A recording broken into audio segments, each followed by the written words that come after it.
Bismillahirrahmanirrahim. Alhamdulillah wassalatu wassalamu ala Rasulillah wa ala alihi wa sahbihi wa man walah amma ba'd.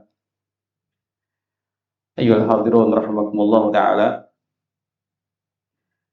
Mari kita melanjutkan membahas kitab Al-Fiqhul Muyassar ya, tentang fikih, yaitu pembahasan yang berhubungan dengan bagaimana seseorang bersuci atau melakukan taharah.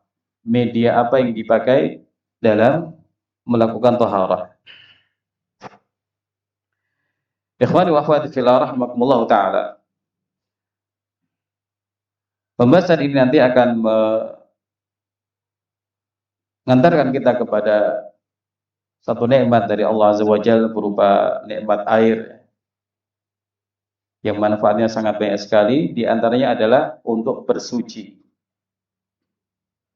Orang tidak bisa lepas dari air, pasti membutuhkan air.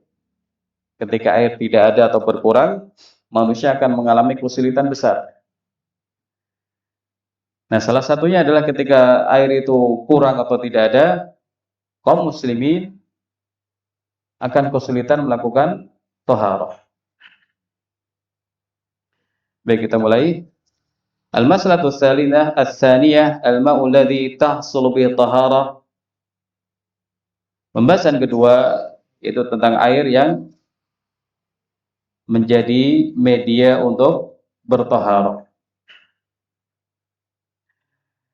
At-taharatu tahtaju ila syai'in yutatahharu bih yuzalu bihi najasu wa yurfa'u bil hadatsu wa huwa al-ma'. Disampaikan di sini bahwa keinginan kita untuk bersuci atau proses bersuci yang dilakukan seseorang itu butuh sesuatu media untuk bersuci. Namanya bersuci, membersihkan diri, mensucikan diri, itu pasti butuh sesuatu. Butuh media. Dengan apa saya harus bersuci? Dengan apa saya mensucikan diri? Nah, media ini dibutuhkan agar apa? Untuk menghilangkan najis dan mengangkat hadas. Silakan diingat kembali fungsi dari taharah ya. Untuk membersihkan diri kita dari najis-najis atau khabas ya. Dan juga untuk mengangkat hadas besar ataupun kecil dengan berwudu atau dengan yang biasa disebut dengan mandi besar. Nah, media yang disebutkan dalam syariat wal ma, yaitu air.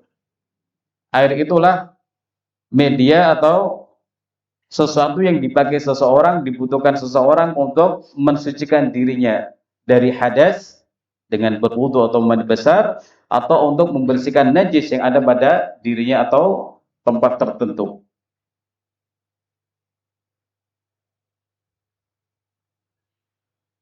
Wal ma'u alladhi tahsul bihi at-taharatu wal ma'u at-tuhur.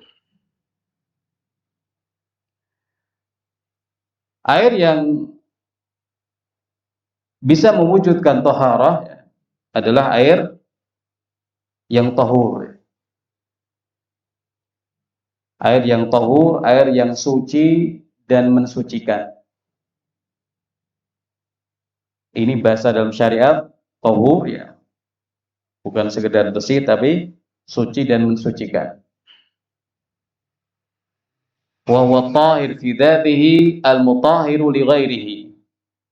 Air disebut tahur kalau dia zatnya memang suci dan bisa mensucikan untuk sesuatu yang lain.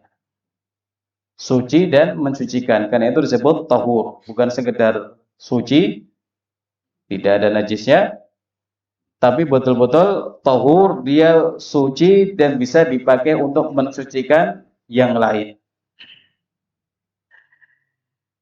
Maksudnya adalah al-baqi ala asli khilqatihi. Jadi air yang memang masih berada dalam bentuk penciptaan aslinya, belum berubah. Masih dalam bentuk penciptaan aslinya. Belum ditambah-tambahi oleh unsur-unsur yang lainnya. Yaitu bagaimana Allah menciptakan air itu, maka berarti air itu air yang masih asli air yang suci mensucikan. Kemudian penulis menyampaikan sawa'un kana nazilan minas sama' kal matari wa dhabil thuluji wal barad aw jariyan fil ardi kama'il anhari wal 'uyuni wal abari wal bihar. Baik air yang suci mensucikan itu turun dari langit ya, seperti air hujan atau salju yang sudah mencair atau embun ya, atau yang mengalir di bumi seperti air sungai, air dari mata air sumur atau air laut. Ini sumber-sumber air yang asli. Air-airnya asli. Belum berubah. Belum ada campuran.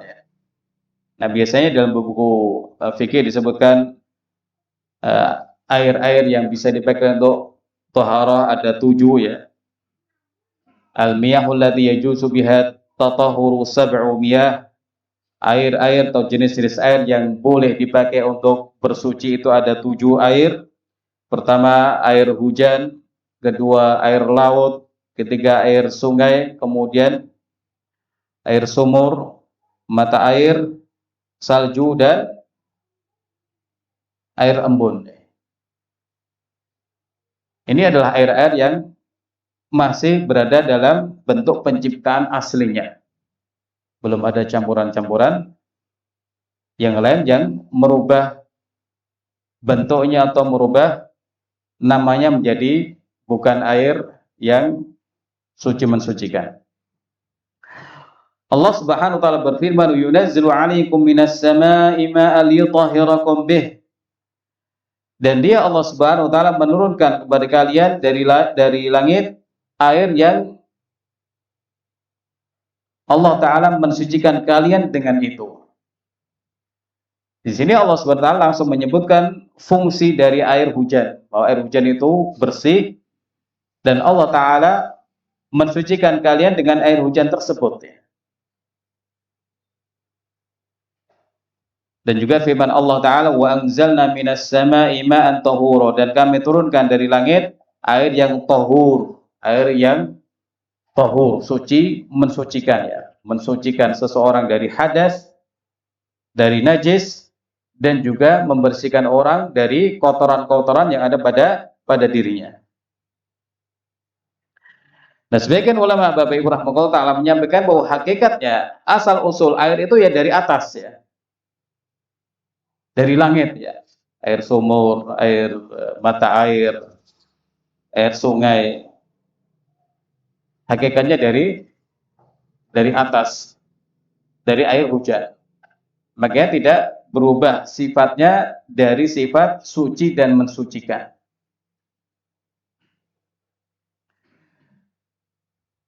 Waliqalin Nabi sallallahu alaihi wasallam, kemudian ada dalil yang disampaikan oleh penulis yang menunjukkan sucinya air salju dan air embun. Allahumma ighsilni min khataayaya bil ma'i was salji wal barad. Ya Allah, bersihkanlah aku dari dosa-dosaku dengan air, dengan salju, dan juga dengan embun ya. Hadis Abu Hurairah ini menunjukkan, kata ulama, berarti air salju dan air embun itu suci dan mensucikan. Kenapa Nabi menyebutkan bersihkan aku dari dosa-dosaku dengan ini dan ini. Berarti semuanya itu suci dan mensucikan.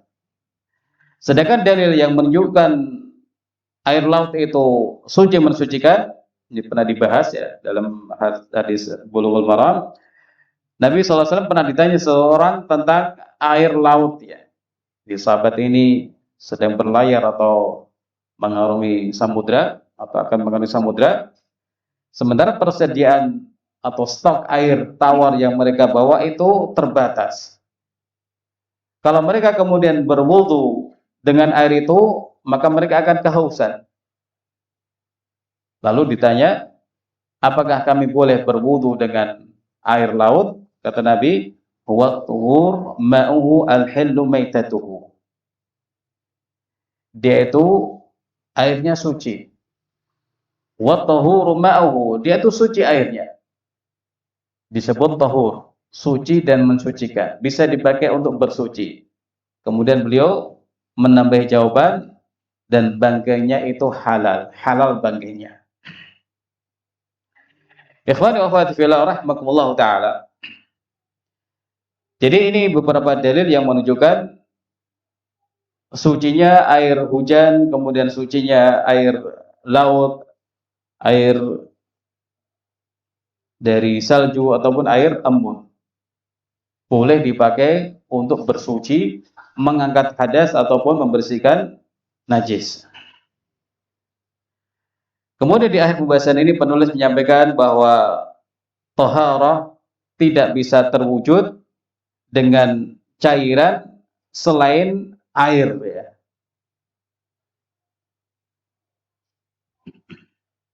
Jadi walaupun ada zat-zat yang sifatnya cair, kalau itu bukan air maka tidak bisa dipakai untuk bersuci. Kemudian berikan contoh seperti cuka, itu kan cairan, ya, atau bensin, ya, atau al-asir, atau jus, ya, atau air limun, air jeruk, dan hal-hal yang seperti itu, yang orang tidak menyebut itu air, ya, tapi disebut itu minuman, jus, atau yang lain sebagainya. Kalaupun air disebut ini air teh, tidak bisa dijadikan atau tidak bisa disebut sebagai air yang masih asli dalam penciptaannya. Warnanya pun sudah berubah, dan ini pun tidak disebut sebagai air-air yang dicontohkan oleh penulis. Cuka, ya, walaupun disebut air cuka, gitu ya. Bensin, atau minuman jus ataupun limun. Nah, dasar dari penulis adalah karena Allah Azza wa Jalla berfirman, fa ilam tajidu ma'an fatayammamu sa'idan thayyiban. Dan kalian tidak mendapatkan air, maka hendaknya bertayamum dengan debu yang bersih. Di sini hanya ada dua alternatif, ya. Cara yang pokok bersuci dengan air, kalau tidak ada air atau air itu kurang atau seseorang tidak bisa menggunakan air karena sakit, maka hendaknya bersuci dengan bentuk tayamum dengan apa? Debu yang bersih. Kata penulis, seandainya taharah itu bisa terwujud dengan cairan lain selain air, maka pastilah akan disebutkan itu dalam syariat. Lanuqila adibul ma ilaihi walam yunqal ila turab. Seandainya memang ada cairan lain selain air yang bisa dipakai untuk taharah, maka orang yang tidak mendapatkan air akan diarahkan ke sana, tapi ternyata tidak diarahkan ke sana. Hanya diarahkan untuk menggunakan debu ini, ya. Demikian pembahasan kita Bapak Ibu rahimahullah taala tentang bersuci dengan air, ya. Ini nikmat besar, ya. Nah, sebagian orang yang katanya negara maju atau ya hal seperti itu, ya, yang mengikuti mereka, kadang-kadang yang disediakan itu hanya tisu, ya, atau apa lagi, tisu, ya. Padahal air itu ada, ya. Sementara sesuatu yang paling bagus untuk membersihkan najis adalah air. Wallahu taala alam, wa sallallahu ala nabiyina Muhammad wa ala alihi washabbihi ajmain. Jazakumullahu khairan. Walhamdulillahirabbil alamin.